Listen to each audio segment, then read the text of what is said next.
start our Monday Life Without Sports on a somber note, but a guy that will always be remembered for the comedic talent, immense comedic talent that he was. Yeah. And I start with this, Mike Pacheco.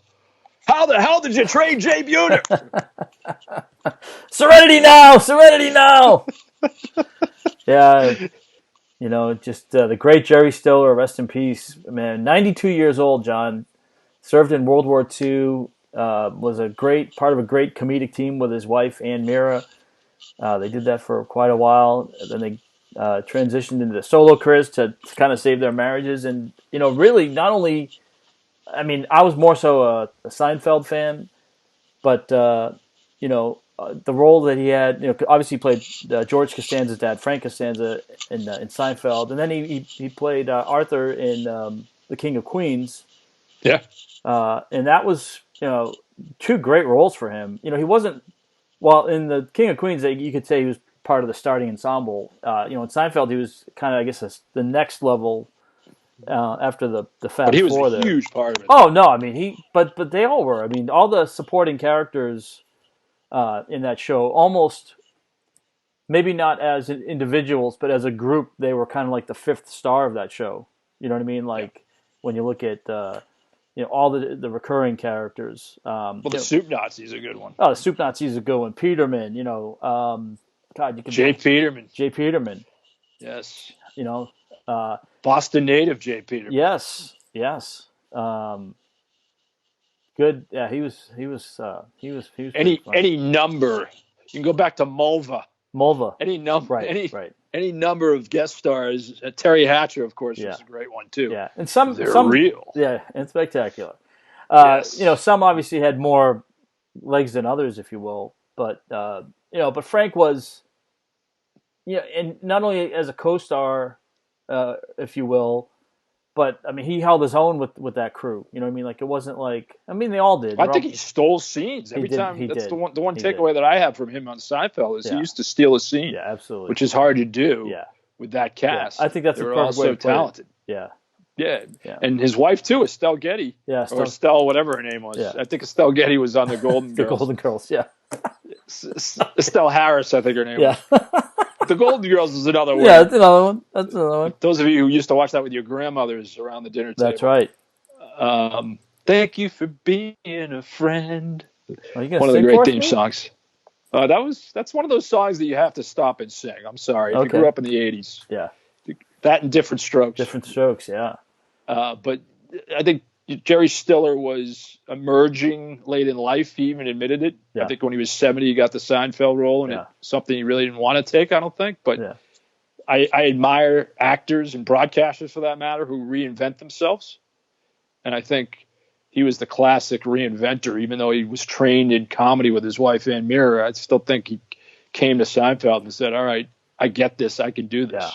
Yeah. And he really not only stole scenes, but created an iconic character. And, how many people are going through lines today? One of my favorite was I sent you the clip of one of the famous blooper scenes involves George with Jerry with Julia Louis-Dreyfus, and it's the famous "You want a piece of me," and it starts out, the whole clip starts out, and it just she can't hold it together, and he was just so over the top, but with that role, but that's what it demanded. You needed that eccentricity. Yes, good word. It was similar to Kramer when he entered a room. You knew when he was there. Yeah. You knew Jerry Stiller was there. Yeah. When he entered the room and was screaming at George. And that's the thing. They said they wanted him to be this meek husband who just was henpecked, to borrow my father's term, for this Estelle Harris. And he's like, I can't do this. I can't play it like this way. I'm a screamer. Yeah. I have to make sure that people know that I mean business. So, right. You remember when George, the contest episode, I was in my room, my mother caught me, she didn't knock. I'm out! Kramer. Yeah, there's so many takeaways from this show. That's why it lives on. My kids are like, why was it so good? Why was it so good? Why were you guys so caught up in the show? because it was a cultural thing. Right.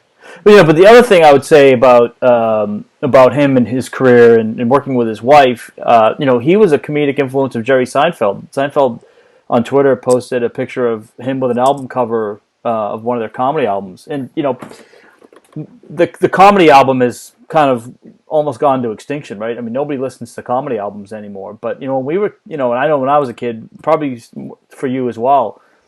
There were still comedy albums that were being made. Now, a lot of that was being transitioned into comedy specials like on HBO. Yeah. So that wore out the Eddie Murphy one. Yeah. Oh, yeah. I mean, Bill Cosby. Before we knew his peccadillos. I don't think you could say those words. Peccadillos. That and Bill Cosby. Yeah. But he was in improv. Like he was a big improv guy. So. One thing I did see today that was pretty funny was somebody had posted the Comedy Central roast of Jerry Stiller, and it was funny to see that thing because it was from probably like 2000, 2001. It was right after Seinfeld had ended, and as they were beginning King of Queens, so maybe 2000. And he wasn't. And the great thing about him, John, was. As opposed to a lot of comedians today, and this is not a knock on modern day comedy, but modern day comedy most of the time uses a lot of adult situations, language, and that wasn't his. He wasn't a prude by any stretch of the imagination, but he could be funny without delving into that territory. Well, that's the Seinfeld genius too. Yeah, Seinfeld's situational comedies, cultural comedies. All right, this is the every guy that's going to appreciate this joke because this is what I'm going through and he's going through it too. Yeah. And his Netflix special, which is on now, is very similar to that. It's all about his home life. It's all about that. I think that's effective comedy. It's called putting yourself in everybody else's position. But I think that's also a source of pride for him that he doesn't have to go into the gutter to get laughs. And I think some comedians, I mean, there's sometimes where, a bad word can accent a joke, right? But I think sometimes people go to it for the laugh and not, it's not an accoutrement. It's the main reason why they're doing it. You're throwing out some big words today. I know. We haven't done a show since Thursday. These big words have been stored up. Folks, we apologize. We were so tired on Friday. Yeah, Friday was just a worn out week. 4 days. It was a lot. 4 days. We're like, you know what? There's only so many hours in a pandemic. Yeah, only so many hours of pandemic. I know you had a lot of reading to do on Friday, so. Oh yeah, I had to catch up on all my lengthy novels that I've just put off for years. I was thinking all your correspondences and your emails and things like that. I still write letters, Mike. I'm still a letter guy. Does anyone still write letters? That's a good Seinfeld query. That is a query. Normally, well, it's not so much a query, but a solicitation. The letters we get now are mostly, hey, we can save you $1,000 on your insurance. Or in my case, it's a solicitation. Hey, you're 3 months late on your payment. Next letter you get, we're going to start calling you. Yeah, and your point is? That's right. I'm not sure if you noticed, but I'm also don't have any sports to broadcast. Yeah. Yeah, it was kind of a bizarre weekend. I felt like it was one of those weekends where you're like, I don't know if because we're 7 or 8 weeks into this, so it's starting to catch up to you a little bit, where you're thinking, all right, I'm done. Yeah, I'm ready to. I understand we can't be done. It's going to be a lengthy process, and there's people dying every day and way too many numbers. But I think both of us feel this way. Well, that's why I had to go to the goatee, John. I had to went with the long sideburns and the goatee. I do like the goatee. Had to kind of. It makes you look rather badass. Yeah, I do look like a badass. I don't think you've ever been called badass, but like that. Oh boy! Of course, the Merrimack hat. That's right. It's that's a good look for you. My friend Chach, or your friend Chach. I was on a call with them the other day, and my boy Mute and Chach, we were doing our Game of Inches podcast, and Chach is like, What's up with the hair? I'm like, what are you talking about? I haven't got my hair cut in 3 months. That's what hats are for. That was Chach. Oh, thanks, Chach. Thanks, Chach. Yeah. That's what hats are for. I'm like, Chach, I didn't know I had to dress up for this.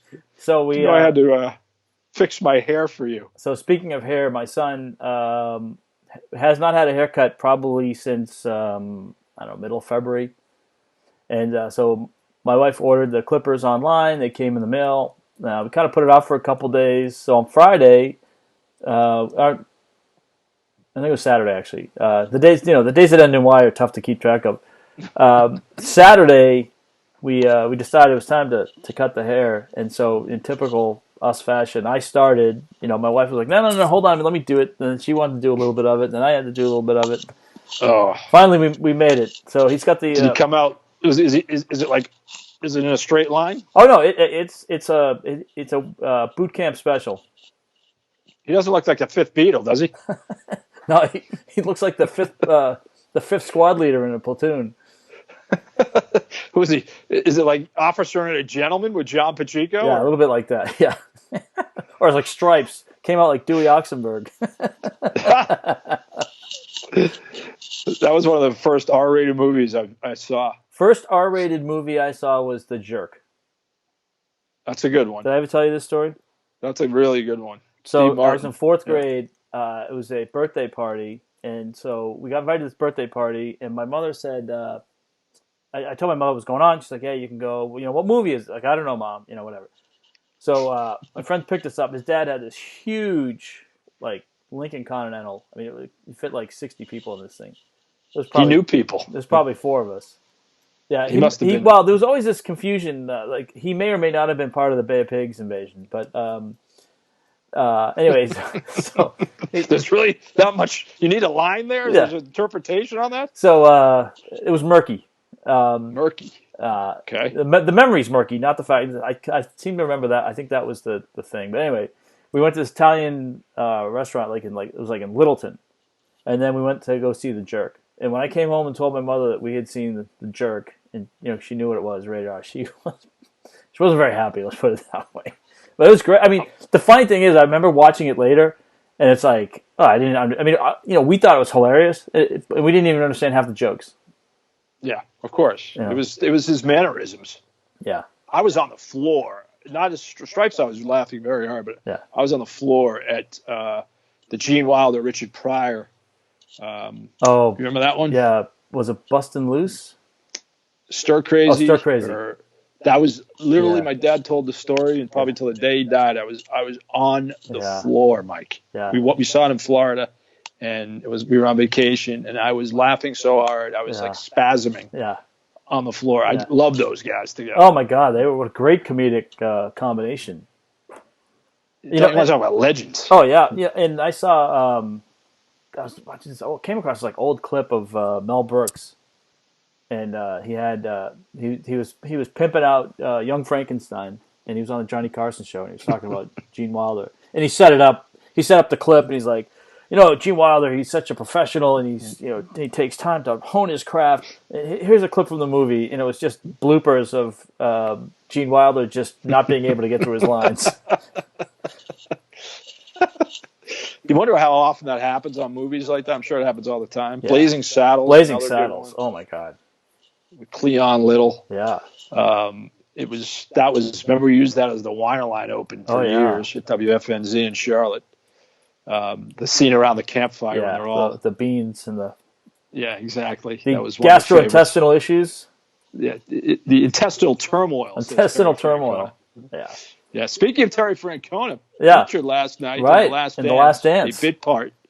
But I think The Last Dance, to me, last night was a little bit more compelling than it has been the last couple of weeks. I think I just am so struck. It's not something that's trending new ground here. We knew that Jordan was competitive. We knew he was an asshole, but he's reached new levels now. But I think it's added context to what we knew the underlying, we knew the headline, but I thought last night we got to see some examples of how this really came to be, and kind of adding more to what's behind, what his thought process was and what his, competitiveness really was like.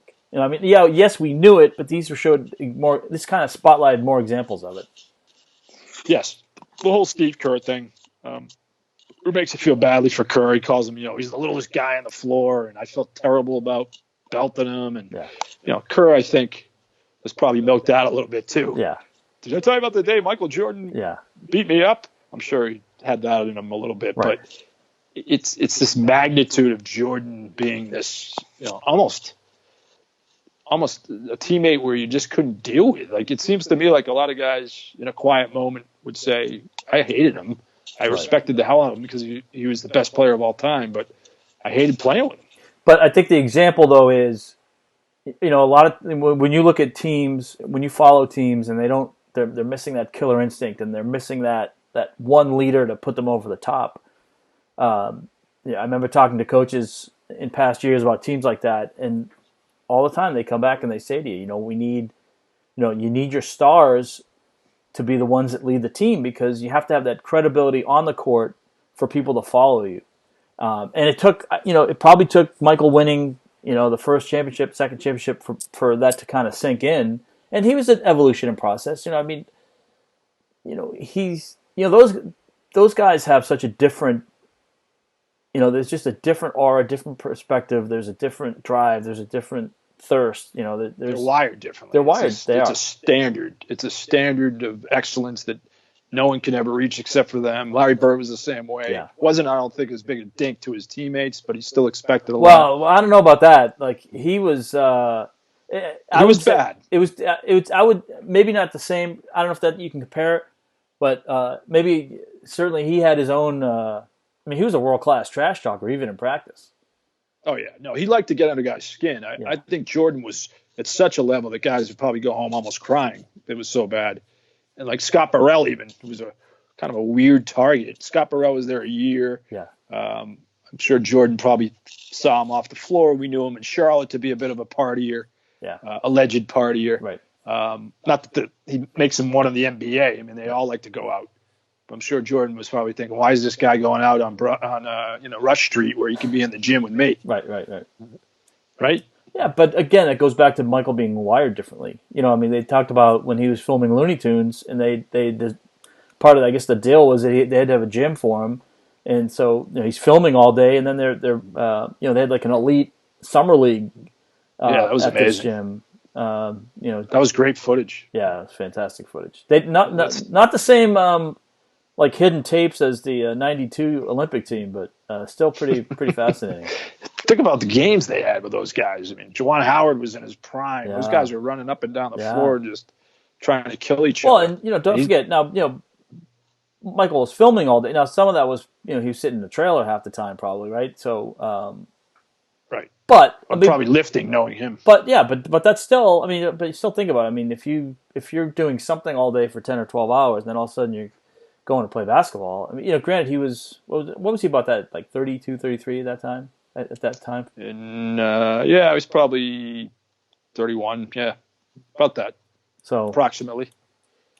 Yeah. No, it was such a compete level that he had. He had that on-off switch. Right. Probably never had the off switch, but it was always on. Right. One thing I've enjoyed is, and it's kind of, I'm hungry for more Jordan info now, like the rest of the world. Yeah.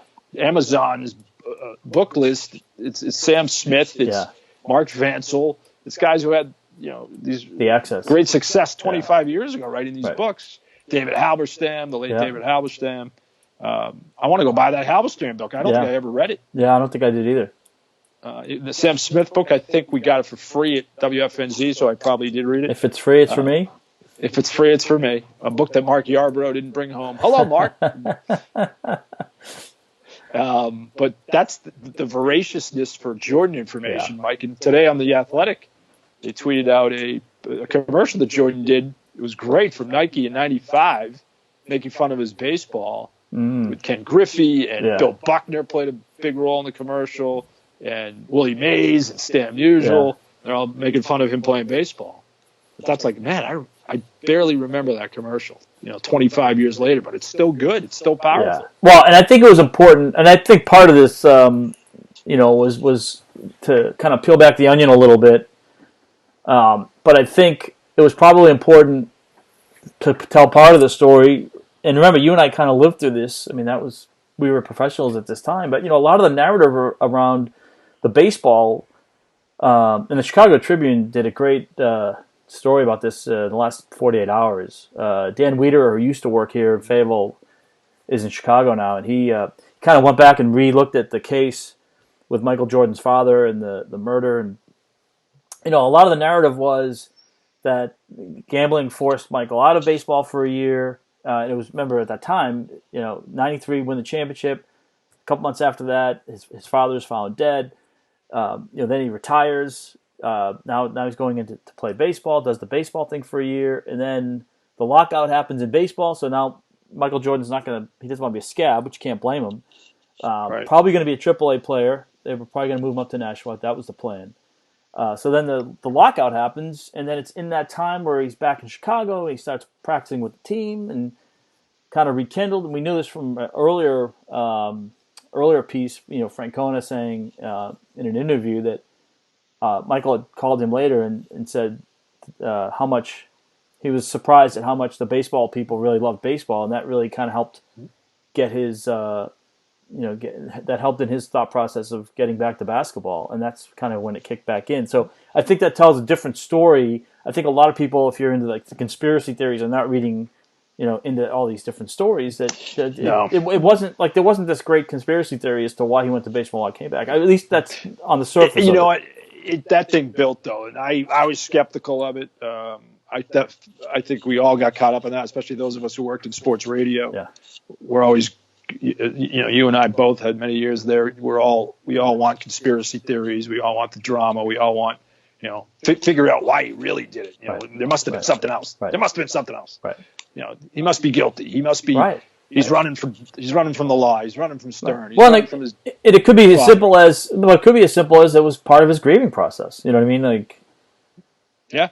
And then he kind of found like he had some success. He did well in the Arizona Fall League, and then he was put in a position where he was asked to cross a picket line. He wasn't going to do it. No, that would have been stupid. Yeah. I think it's amazing, though. They say, he only hit 202, but they're amazed that he hit 202 because he actually got much better. He hit a fastball pretty good. Yeah, well, he hit the curve. That was a smaller sample size, but I think didn't he hit like 250 in the Arizona Fall League? So, and that's the best of the best. He needed 1,500 at bats. Yeah. To be a fringy major leaguer. Yeah. Which you and I would need. There's not enough at bats in the world to give us a major league shot. Right. And that's how good of an athlete he is. Yeah. And the fact that he gave it a shot, I think he deserves credit. I like the Walt Reniak. What time are you coming out tomorrow? Yeah. 7:30? Yeah. I'll be there. Yeah. Walt Reniak, the pride of Natick, Mass. That's right. Right. And really the preferred hitting coach of, Wade Boggs was a big Walt Reniak disciple. Dwight Evans, all those guys. The one-handed swing, Rich Gedman. As my friend Rob Rudnick calls Dwight Evans the jerk. Oh. Because of the way he, not Dwight Evans' personality, but more the way he swings. Oh, okay. He could not understand the unorthodox swing that they were putting together, but it was effective for him. Yeah. So. And Charlie Lau, that was the predecessor to Walt Reniak. Walt Reniak was a big Charlie Lau disciple. I always thought Walt Reniak looked weird in the first base coaching box because he had that. He always wore like the weirdest clothing. Yeah. I don't know if you noticed that. Like that. Remember those jackets you'd wear if you wanted to lose weight? Yeah, they look like they were like Glad bags. They look like they were like trash bags. Yeah. He's wearing a Glad bag. Great call. Yeah. I always said, I was like, what are you doing, dude? You look horrible. Like wear a shirt under that looks okay. Yeah. It was only I noticed that, but I thought it was like he was always unkempt. He had like pandemic hair. Unkempt. Nice. Yes, not pandemic hair. Not Sean Kemp. No. Who we saw last night. Yeah. I forgot about that series. Oh, and Gary Payton too. That was interesting. I love the way the producers hand Jordan the iPad. Yeah. Love that. That's great. Yeah. Great producing. Well, Gary Payton, that was the Sonic series, and it looked like they'd finally put Gary Payton on Jordan, and they felt like that was a switch that was that game 4. They won the game. They won 1. So Gary Payton saying, "Oh yeah, the key to Michael Jordan was making him tired, wear him down. We finally did that in the series. If we'd done it earlier, who knows what would have happened?" And then Jordan looks at the clip and just. He's like, really? Yeah. The glove didn't bother me. Yeah. Yeah, that was excellent. That's really good filmmaking. I think one thing you got to respect. Say what you want about. I know it's a lengthy. It's a commitment to watch this thing. Yeah, you got to commit to it. Yeah. But the documentarian style is I think really good. Yeah, I mean the nitpicky thing is that I've heard from people that do documentaries. There's a concern that maybe they haven't delved as deeper in the interviews with other folks as they could have. I think they have, though. I was worried about that. I know where you're going. I think Jordan, at least they've said, Jordan gave him carte blanche. Right. You can ask me anything. Right. And he didn't ask for anything to be, like, there were no edits from him, from what we understand. That there was nothing that... I think one thing that did bother some documentarians is that I guess he did have right of refusal. Like, he did see it first. That's such a tricky thing, right? I mean, I understand journalistically you don't want to hand that provision. But sometimes, whether it's booking guests or, doing books, or, sometimes you got to make certain deals to get the project approved, to get it through. It's a different, that's a completely different, it's probably maybe a 2-hour documentary without Jordan's participation. Oh, yeah. You know what I mean? And it would be... Maybe it's a 1-hour PBS special on the local PBS channel. Could be a 30-minute. Yeah. It could be a 30 for 30 short. Right. On ESPN. Right. I mean, the ideal is that you have something independent, completely independent, but, from an entertainment value standpoint, or even from an informative standpoint, I think it's checked the boxes. It's... I think it's. I've learned some things from it. It's kind of reaffirmed some things that or maybe it brought back recollections. I mean, maybe there's some things that we knew at the time, and just over time you just forget. But it's when we weren't living in Chicago, I think if you were immersed in it at that point, working in Chicago, right. I think if you were working at the Score or WGN, you're probably saying, "Oh, I knew that." But I think the other interesting thing, John, is what would that story be like had there been Twitter and Facebook and instant, off the charts. Because, a lot of the stuff that was common knowledge, and the same thing happens in every market, right? I mean, there's stuff that happens around the Red Sox that, some of it filters out, but if you're not in the market, if you're not reading the Globe or the Herald every day or, watching NESN, there's some things you're not going to necessarily pick up on if you're just reading national stories, right? If you're not in the market. Right, sure. And that's the same thing here. Yeah, no, it's the perfect storm at that time. It was it was such a cultural phenomenon. Yeah. And I took credit to him, even though he's running the Hornets into the ground.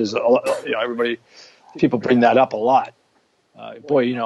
He's failed at something, which is ownership. Maybe he'll figure it out eventually. But the way he's brought marketing to the forefront and how he built Nike, despite Phil Knight had hesitation about that. Didn't want to build around just one guy. Right. But he was the guy. Right. And, someone said today, another athletic story I read, everybody was flush with cash, and they continue to be flush with cash, at Nike at least. Right.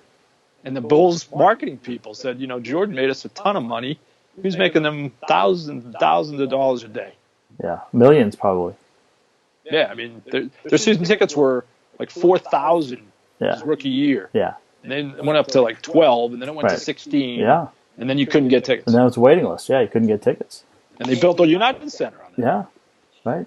So they're not saying that about Bill Wennington. The house that MJ built. Yeah, remember, I used to call it on FNZ the house that Judd Buechler built. Judd Buechler. Nice. He looks like he might have been intimidated by Jordan. Wow. That's that list is long. There's not a lot of people that would probably stand up to him. Yeah, no. I love the way they ended the last episode with him wailing on the floor. It was sad. Yeah. But cathartic to see that. Yeah. To see him just all out, just say, you know what, I'm collapsing here. I can't deal with this anymore. Well, and the end of the first hour I thought was equally riveting. Because they had kind of asked him about being liked, and he's like, "Well, I wasn't really here to be liked." But in the moment, it doesn't bother him. But I think when you look back at time, I mean, you still had to have that. I think there's a cross between being nice and being tough. And And I think you can be nice off the court, which I think was, I don't know, his personality it was so interesting, right? That it probably just bubbled over, right? So on the court and off the court. And I think over time that's probably softened up. But in the moment, he felt like he had to be tough on those guys to get them to.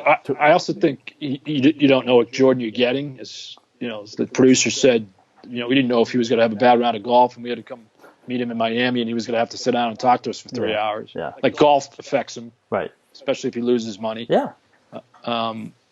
He's got the two-faced aspect that a lot of athletes have. Is it good Michael Day or is it bad Michael Day? But that's just being human. I mean, a lot of us have that too. I don't know if I'm going to get the bad Pacheco or the good Pacheco. So. This interview's over. It's over. But overall, I'm out. Mike's out. Not for that reason, but for another reason. Maybe it is for that reason. No.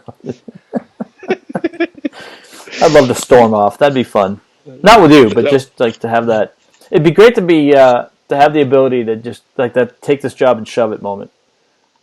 Well, I often said that about I talked to you offline about that about a White House correspondent. Yeah. If Trump's shouting them down and like ridiculing them for a decent question, I'd be a part of me would want to just say bleep you, I'm out of here. Yeah. And just turn your back and say I think you're the worst president in the world. And I'm leaving. Yeah. They wouldn't do it. No. Well, they wouldn't have a job, and they wouldn't. This is the interesting thing too about this whole situation that we're in now, right? A lot of people are talking about, if this person, I don't mean your reporter story, but like say a cabinet secretary doesn't really agree with the president, they should resign to show him up. That's not working. Sticking around and being the protective element might not be working either. I mean, it's just an interesting time we're in. That's a good way to summarize where we're at on a Monday. Where we're going to be at on a Tuesday, a Wednesday, a Thursday, and a Friday. I literally woke up today and I was like, is today Monday or is it Sunday? I don't remember. Oh, boy. Yeah, that's bad. The number one question. Yeah. The last 8 weeks. Yeah. What day it is. What day is it? We can promise you that we'll be back again tomorrow, or maybe not, depending upon how we feel. May all your tomorrows be as good as your todays.